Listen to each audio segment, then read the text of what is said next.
Recently, I had a new guitar day with this Eart T-380. This was originally supposed to be a Squier Jazzmaster Classic Vibe series, and it was supposed to be a Christmas gift. However, that guitar ended up coming damaged, so we returned it. And when this guitar came up on sale, my curiosity got the better of me. Additionally, because it ended up being on sale, I was able to do a bunch of upgrades and other things. To be clear, I wouldn't say there was anything that necessitated upgrades on this guitar. The electronics, hardware, pickups, and everything that came stock on this guitar were actually all very good. The upgrades were purely aesthetic for me, as I don't usually like black on black uncovered pickups, and I'd say the rest of the changes were just little bonus things I could add. And this is part of the reason why guitars in this price point are so appealing to me. They generally come out of the box pretty decent and playable. And with a little bit of work, you can customize them to your preferences and add specs and features that rival really high-end guitars. They're at a low enough price point too that I feel pretty comfortable making these types of modifications. Out of the box, there are a few things you notice right away. The paint job is definitely very impressive. It's difficult to capture on camera, but it has a subtle sparkle, similar to what you might see on a car finish. All in all, I'd say this looks like it came from a much more expensive guitar. And I haven't really seen any finish flaws across the body. These Eart guitars have become pretty well known for a specific feature, which is the rolled ball fret ends. They are supremely comfortable and just as good as you might expect. This is perhaps the most comfortable neck I've ever played. This is a roasted maple neck, but it is very light compared to other guitars like my Harley Benton here. The neck shape is also just slightly thicker than I'm used to. It's still a C shape, but it's definitely a little bit thicker than my Mexican-made Fender Strat and my Harley Benton Fusion 2, which both feel pretty similar. As I unboxed and got some first impressions of this guitar, I wasn't able to find any noticeable flaws. The only thing I could find to comment on is the control knobs, which weren't lined up.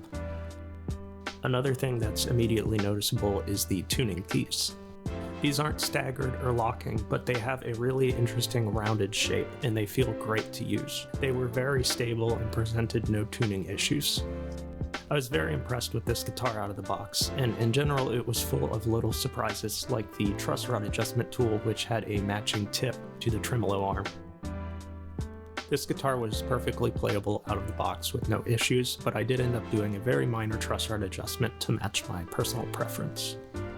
The stock electronics that came with this guitar seemed pretty decent quality as well. The wiring and soldering were all pretty clean, and the control cavities were shielded and grounded to the body.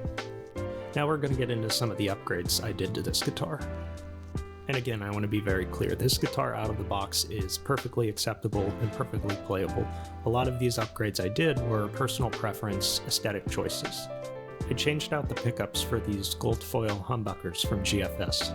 They're a brand I've used in the past. I think they sound really nice and the price point is certainly fair. They also use their Quick Connect system, which means their pickups can be attached to your wiring harness with an 1/8" headphone jack. So when you pair this with one of their pre-built wiring harnesses, it's a really easy change. And as expected, the switch was pretty easy. These pickups were just a little bit thicker than the stock ones, which is something I've experienced with GFS pickups before. I did end up having to take out the springs on the body, which means that these aren't going to be adjustable, but that's a minor issue for me. Another little surprise I found with this guitar was how the tremolo attached to the body, using these screw-in ferrules. This meant I could raise up the whole tremolo to get the pickups in and out without having to remove the strings. Since I was already on this gold and brass theme, I ended up switching out the control knobs for these. They have a nice heavy weighted feel, and I think look great. Additionally, I changed out the trem itself. For all intents and purposes, the model is the exact same style, being a 2-point trim. The saddles and trem block are brass, which is an upgrade from the stock components and also match my color scheme. Once installed, the only change I made was to float the tremolo as it comes decked to the body, which is a personal preference of mine. The next thing I wanted to replace were these string trees.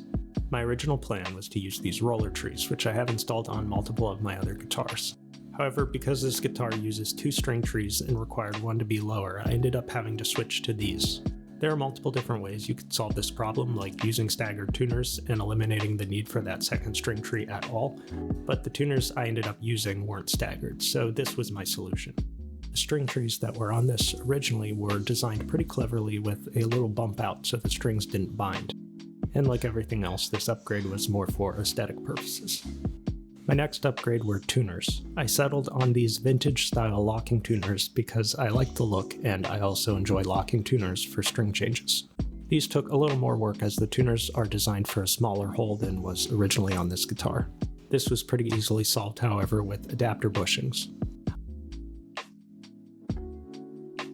I followed a guide I found online from a channel called Guitar MD, which goes way more in depth and does a really good job of explaining this process.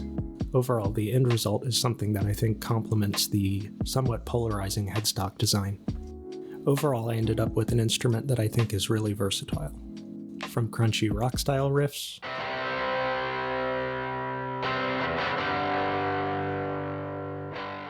to more ambient sounds,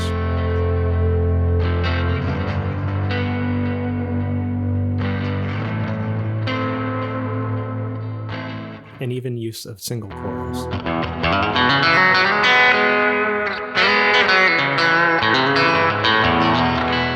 Overall, what I ended up with is something that not only plays great, but is uniquely customized and meaningful to me.